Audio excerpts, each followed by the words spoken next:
When I was a sophomore in college, I lived in a small but beautiful historic studio apartment in a small East Coast city that had somewhat of a reputation for crime and danger. However, the neighborhood I lived in was usually considered one of the good neighborhoods. It was close to the city's university and was mostly students living there, especially on the street my building was on. My building was a huge 4-story townhouse, if you can really call it that. It was really a mansion as a whole, built in 1895. The architecture was really awesome. Built-in bookshelves and huge mahogany pocket doors that slid into walls. Anyways, the building wasn't exactly in mint condition, and my landlord was pretty lazy. He would always come by and check up on things and make promises to get stuff fixed, but never really got around to doing much of anything. The apartment I was renting was on the first floor, and my front door immediately on the left as you walked in the building's door to the street. This door, the building's front door, which from the street opened to a small lobby area with only one door in it, mine, and a staircase to the other apartments upstairs, was huge and heavy and never really locked. In fact, you couldn't lock it, and in fact, it didn't even close all the way. So basically the door to my apartment was open to the street. I asked my landlord countless times to please do something about the front door, but he never did anything. Well, one night I was getting home from work and it was really late, about 3:45 a.m. I worked as a pizza delivery driver at a place that was open really late every night, and I was just sitting on my couch watching a little TV before I went to bed. I'd also gotten totally naked, something I truly loved being able to do considering I lived alone. Anyways, not 10 minutes since I'd gotten home and sat down, I hear 3 slow knocks on my door. I'm thinking, who the fuck would be at my door at this hour? What could they possibly want, and why didn't I hear the building's front door open like I normally do? Young and naive, I was half scared and half intrigued. I put a robe on and slowly crept towards the door, which, by the way, was literally right next to the couch where I was sitting. At this point in time, my door didn't have a peephole, so I just had to kind of take a leap of faith and open the door. When I did, a tall, emaciated, middle-aged man stood staring down at me with low eyes and a grin. He was wearing all black in many layers, and a big black trench coat. The first thing he said was, "Can I come in?" With the door barely open, I got a deep pit in my stomach and just went, no man, what's up?" He just stared into my eyes for a second, clearly disappointed, and then said, "I've seen you around," and then started to grin again. The pit in my stomach had evolved into a churning sensation, and I was starting to get nauseous. "Yeah, I've been watching you, and I like the way you look," he said. "So, you gay? Bisexual?" I was just like, "I don't know, but it's getting late. I'm going to bed. Bye." He kind of nodded and lingered for a second, as did I, watching to make sure I saw him leave the building. Once he did, I closed the door, locked it, and stood with my hand still on the knob for a good minute at least. After I snapped out of my shock, I ran over to my couch and pushed it up against the door. I ended up sleeping on the couch that night. Even though it was right there, it just made me feel safer, like I could hear if something happened. Well, nothing happened that night, and it wasn't until about a week later, on one of my nights off from work, that I was sitting around my apartment winding down by myself after I had some friends over drinking and smoking a little bit, as college kids do. All of a sudden, I heard a weird rattling noise coming from across the room, so I turned off the music I was playing to find out that it was coming from none other than my front doorknob. I looked at it for a second and saw that both the knob and the top lock were jiggling. Someone was trying to get in. Like a deer in the headlights, I was frozen, staring at things wiggle and shake until I started to see the top lock actually budge and start to turn. I leapt up from my chair and soared to the door, grabbing tightly on the lock and forcefully twisting it back to being locked. The jiggling of the lock and knob stopped for a second because whoever it was clearly knew that I knew. It was only a second, though, before they just started struggling again, and I had to use all my might to keep it still. Sweat was dripping down my forehead and ribcage after about 15 seconds of wrestling with this intruder. It suddenly stopped, and I heard the building door open and close, and footsteps run down the stairs of the stoop of the sidewalk. Just like I was before, I was paralyzed with my hands on the door for a good while before I realized I was crying and shaking, and that I needed to call someone. My instinct was to call the police. In hindsight, I regret this for the following reasons. I was having basically a panic attack while I was on the phone with 911 and actually threw up during the call. And I think that's why they decided I was just fucked up or something. When the two police got to my apartment, they stood in my doorway as I struggled to recount to them what had happened as I was shaking and crying. I noticed at one point they're both smirking and laughing and say, "What's funny right now?"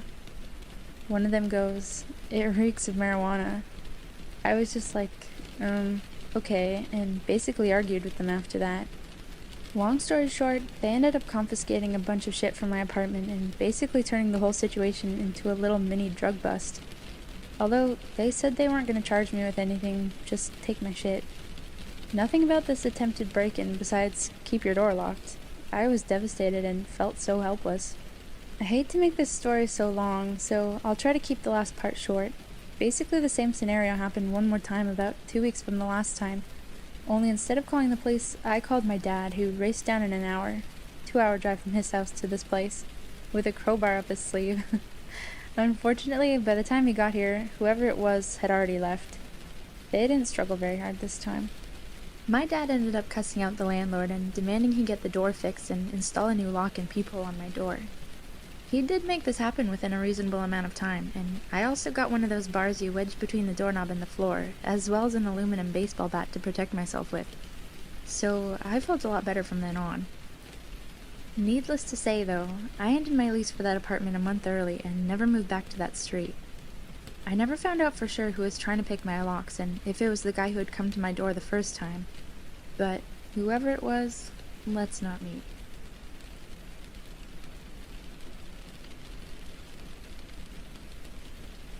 So here's a little backstory. I'm a 19-year-old female living in the UK. I was on my day off from work, as I worked 6 days a week at a very unpopular delivery service called Yodel.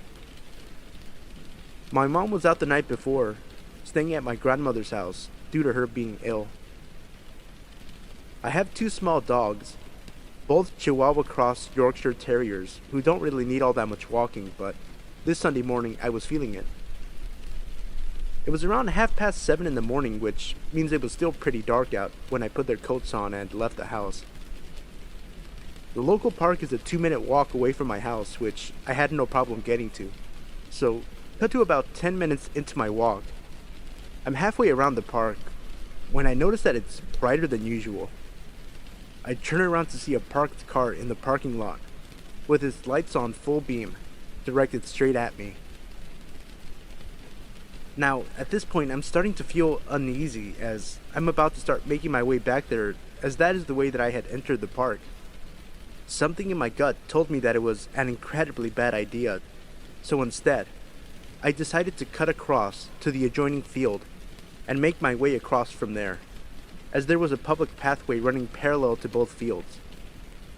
So again, cut to about 15 minutes later, and I'm starting to calm down, feeling like I had overreacted to the whole situation.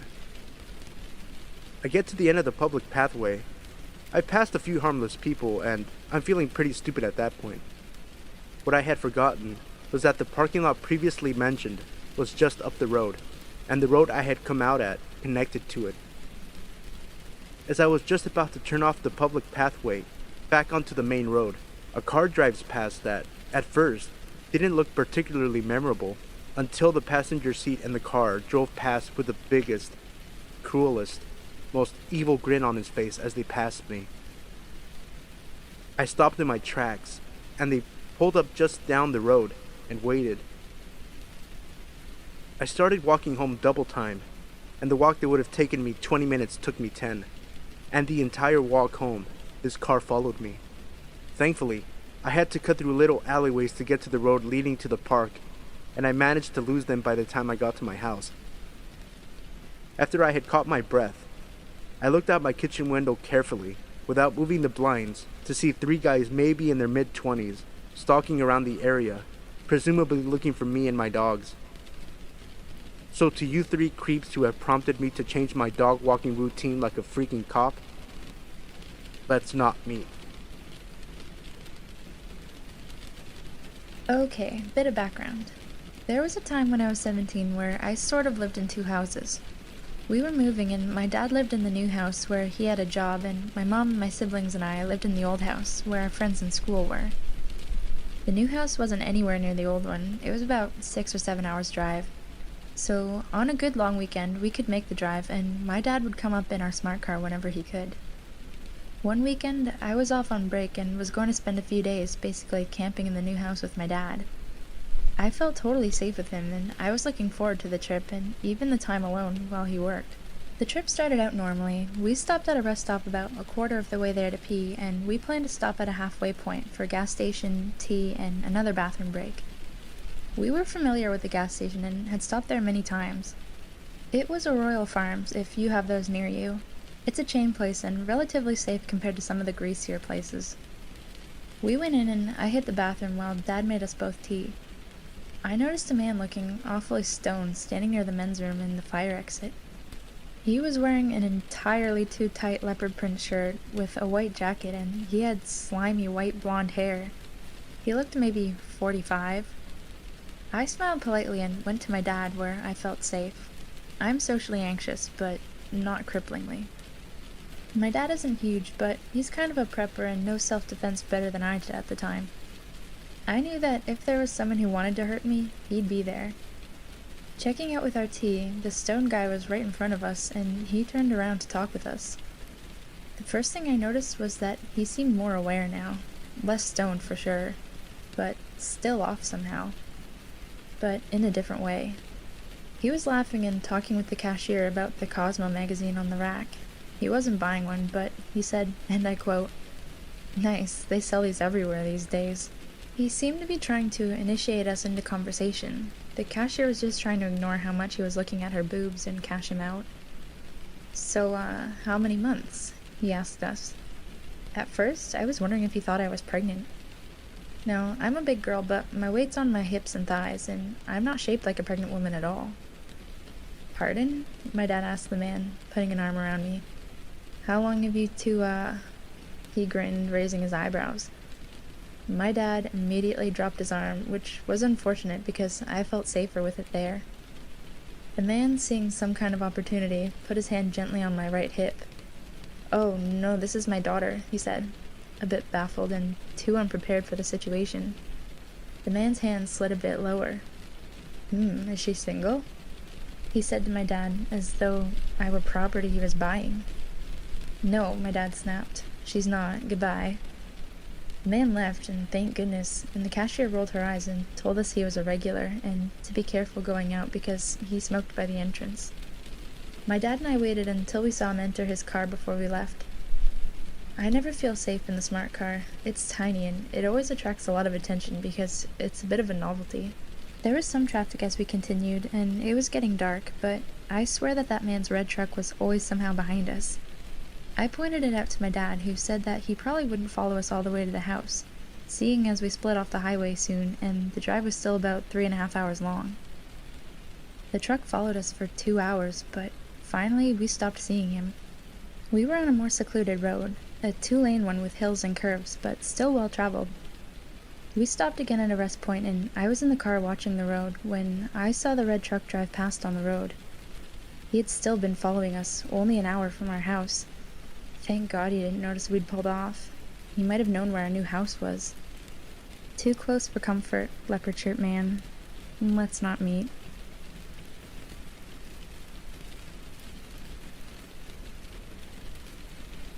I live in a small town in Canada. I'm a 16-year-old half Asian and half Native American girl, but I pass as full Asian. It's relevant to the story.